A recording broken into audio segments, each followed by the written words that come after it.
আমাদের সবার চেনা পরিচিত সন্ধ্যা নদী, যে নদীটি পিরোজপুর জেলায় কাউখালী উপজেলার পাশ থেকে বয়ে গেছে এবং প্রতি বছরই হাজার হাজার মানুষের বিপদ ঘর বাড়ি কেড়ে নিচ্ছে এই নদী। এই নদীকে এক কথায় বলা হয় রাক্ষসী নদী। প্রচুর পরিমাণে নদীর দুই সাইড ভেঙে কোথায় যে হারিয়ে যাচ্ছে মানুষের সেই ঘর বাড়ি জায়গা জমিগুলো। আপনারা দেখতে পারতেছেন যে নদীর ভাঙনটা কীভাবে দেখা যাচ্ছে।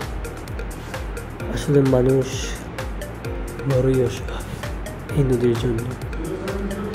এই নদীর পাশে যত গাছপালা জমি ঘর বাড়ি সবই ভেঙে এই নদীতে পড়ে যাচ্ছে। নদীর পাশে যত মানুষ তারা এখানে বিপদে বনবসতি ভেঙে চুরে দূরে চলে যাচ্ছে এবং এই নদীর পাশে আশেপাশে কোনো কেউ থাকতে যাচ্ছে না, কারণ যখন তখন বড় বিপদ হয়ে যেতে পারে।